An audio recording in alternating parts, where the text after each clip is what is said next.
Shalom, giving all praises to Yahweh Bashem Yahushai, double honors to the apostles and elders of Great Millstone, Yahweh Bashem Yahushai Barakatham, to the hopefully elect. This is just a quick lesson through the Spirit, touching on the ICBM missiles and how that's actually a part of the Lord's arsenal. That's a part of His army. And once these nations, once they press those buttons and they release those missiles, the spirit of Yahweh Bashmel Shai is actually going to be in them, guiding them, all right, so that they hit their intended target, all right.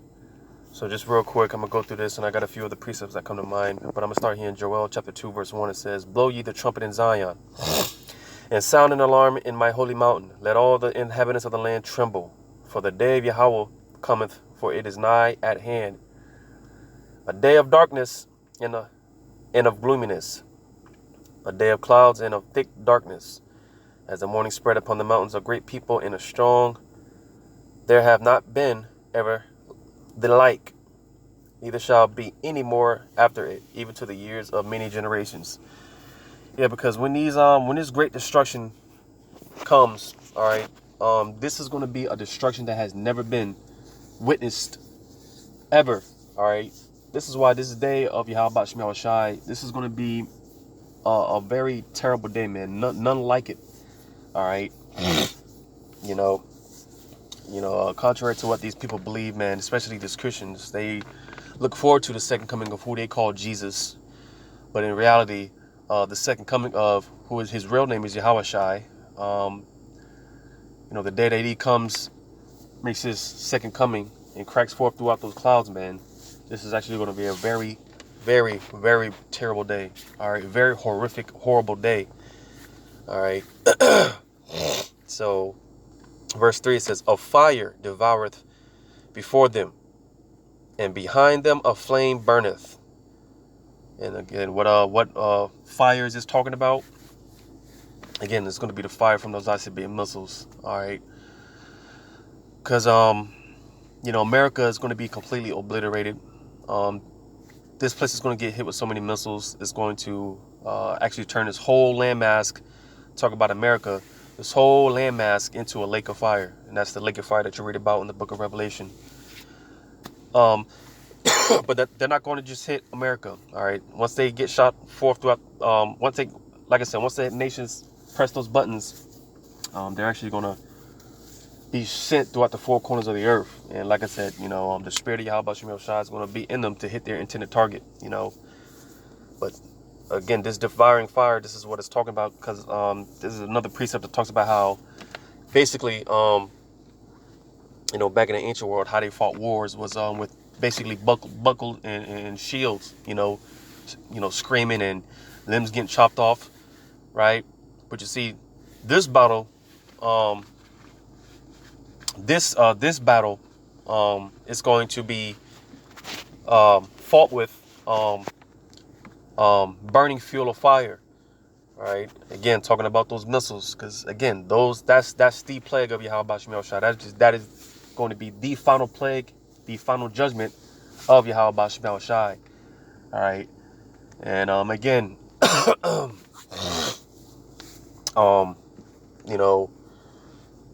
basically, this is why we're striving to, Lord's will, be a part of the elect, the hopefully elect, because we don't want to get left behind here when this hits America. Like I said, it's going to hit other parts of the earth, but America, this place is going to be completely wiped out. Destruction so great that America is never going to be inhabited again. It's never going to be built back up by mankind again. All right. That's how devastating the destruction is going to be from those ICBM missiles. But reading on, it says, "And behind them a flame burneth. The land is as the Garden of Eden before them, and behind them a desolate wilderness. Yea, and nothing shall escape them." So again, America's going to be turned into one big desert. It says, "The appearance of them is as the appearance of horses, and as horsemen so shall they run. Like the noise of chariots on the tops of mountains shall they leap, like the noise of a flame of fire that devoureth the stubble, as a strong people set in battle array." Right? It says, and a little bit of a good depiction of pretty much how those missiles are gonna come down here to America is like that one scene from the movie 300 when you had all those arrows being shot forth, right? And they basically they blocked out the sky. They turned everything black. That's how it's going to be for the most part when those missiles come, and when they're raining down here in America. All right, that's why again that this day is going to be a day of darkness. All right, like I read up above, verse 7 it says. Matter of fact, verse 6, it says, before their face the people shall be much pained. All faces shall gather blackness. Yeah, because, again, this is going to be a very horrific day. When people see these missiles coming, man, this is going to be very horrible, man. This is going to be terrifying. Because not only that, this day, this is going to be a day where it's going to be a lot of noise and, like the scriptures say how Yahweh when he comes back, he's coming back like a travailing woman, like a bear bereaved of her cubs, man. There's going to be a lot of screaming and yelling. There's going to be all type of noises and trumpets blowing. It's going to be a very chaotic day, so to say, And again, because I was going to say also, not only are you going to have the missiles actually coming down, because this is going to happen simultaneous as the Lord as he cracks forth throughout those clouds, all right? This is going to be a simultaneous event. This is going to be happening at the same time. All right. And this is when the elect are going to get delivered, which, again, this is why we're hoping and striving to be a part of that number. Because, again, we don't want to get left behind here, man. So not only are you going to have all these things going on, all the noise and the trumpets blowing and the so-called black man cracking forth throughout the clouds and all these things going on, simultaneously, you're going to have Israelites getting beamed up, and you can imagine the panic and the fear, the anxiety on these people's faces, as the elect are getting beamed up, and these people wondering, questioning if they're going to get saved next, if they're going to get beamed up next. You could just imagine the fear. And again, it's so much people, man, when they see this, man, some people are going to die of heart attacks. Some people are going to catch cardiac arrest. It's going to be, people's hearts are literally going to stop beating in their hearts, man, because of how scary, how terrifying this day is going to be. So, again, verse 6, before their face the people shall be much pained. All faces shall gather blackness. Because, hey, man, these people, they're not going to know what to do. Like I read before, man, nobody's going to be able to escape this unless you're of the elect and you're getting beamed up. And no, you're not going to be able to escape those missiles, man. Verse 7 says, they shall run like mighty men. They shall climb the wall like men of war. And they shall march everyone on his ways. And they shall not break their ranks. Because again, those missiles are part of the Lord's army. So you see, matter of fact, I'm going to read verse 8. It says, neither shall one thrust another. They shall walk everyone in his path. And when they fall upon the sword, they shall not be wounded. So, again, it says, neither shall one thrust another, right? Basically, because a lot of times in the movies, they show the missiles, they might show some missiles being shot off and, exploding in midair and colliding with one another. But you see, when these missiles get shot off, because, again, this is the arsenal of Yahweh Shem El Shai, they're not going to break their rank, all right? You're not going to see missiles colliding with one another and, malfunctioning, misfunctioning in midair and none of that stuff. All right. Again, it says they shall walk everyone in his path. So, hey, again, the spirit of Yahweh Shem El Shai is going to be in those missiles, guiding them to their intended target. All right. And if you get hit by the missiles, man, hey, the Lord really had it out for you, man. It's just, I mean, if somehow, because, it's one thing, if you make it out through Jacob's trouble, right? Which, again, this is a part of the day of Yahweh Shem El Shai. All right. It's not talking about one 24-hour period. It's rather talking about a certain time frame. Jacob's trouble is a part of that day of the Lord. The day of Yahweh Shem El Shai. All right. And if somehow you make it through Jacob's trouble, you make it through all the famines and pestilences and what do you call it?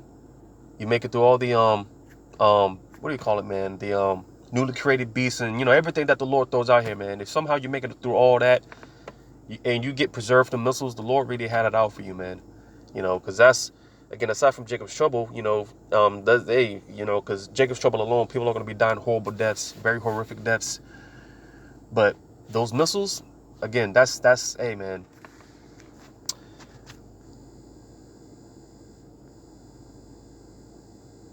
Matter of fact, before I get that, I'm gonna read down verse 9. It says, "They shall run to and fro in the city. They shall run upon the wall. They shall climb up upon the houses. They shall enter in at the windows like a thief. The earth shall quake before them. The heavens shall tremble. The sun and the moon shall be dark, and the stars shall withdraw their shining." So you see, and if I'm not mistaken,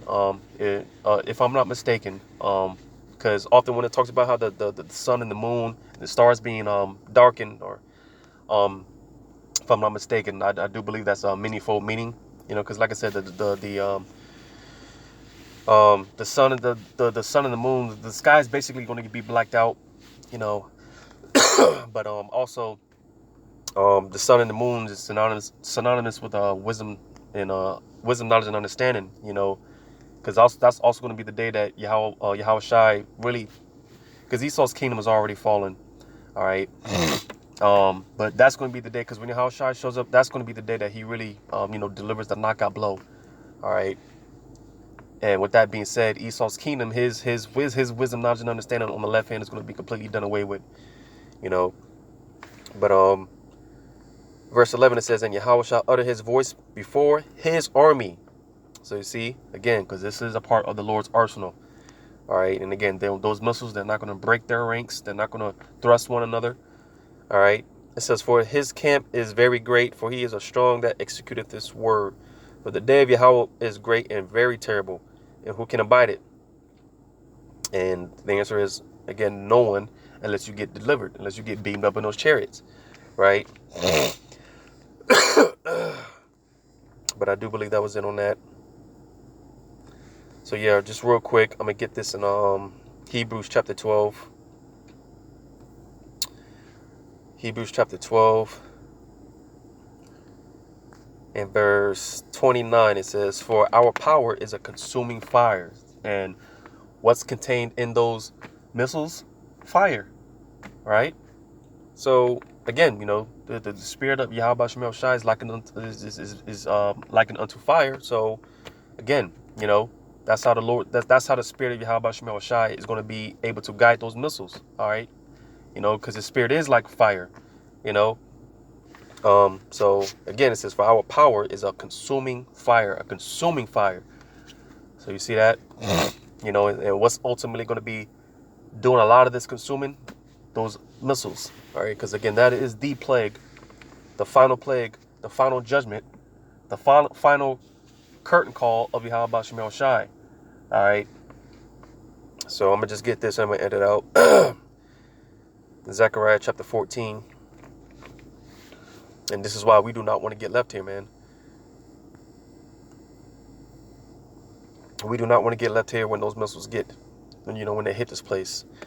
Zechariah, and this is a good depiction of this precept that I'm about to read is the movie Judgment Day, Terminator, Judgment Day, where Sarah Connor, she's hanging on to the fence, right? Brothers, talk about it often.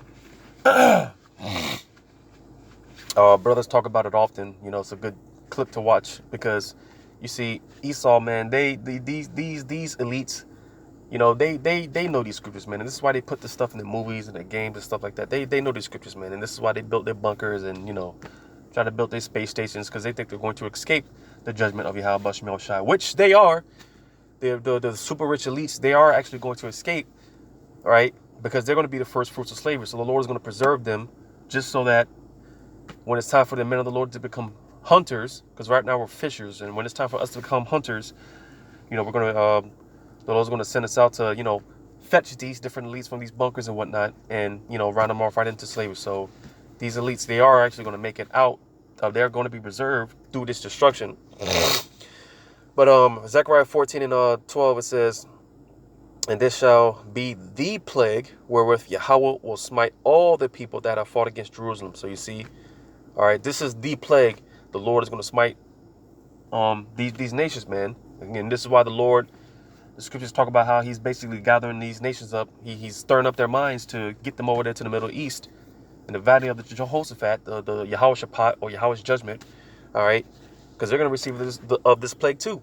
You know, they're going to partake in these plague. All these nations, they're going to partake in the plagues, this plague, and even 2/3 of Israel, they're going to partake in this plague. All right, the plague that Yahweh Shemel Shai is going to smite. It says, their flesh shall consume away while they stand upon their feet, and their eyes shall consume away in their holes, and their tongue shall consume away in their mouth. So that's a very horrible death. That's a very painful death, you know. Again, we don't want to, or you should not want to be able to, you know, you should not want to be able to be here when this comes to pass, because, hey, you know, this is going to be a very painful death, man. You know, words will never do justice on when we try to break these scriptures down. Our words will never do justice. You know, it's really going to hit when it's actually happening and it's live and we're living it. But it says,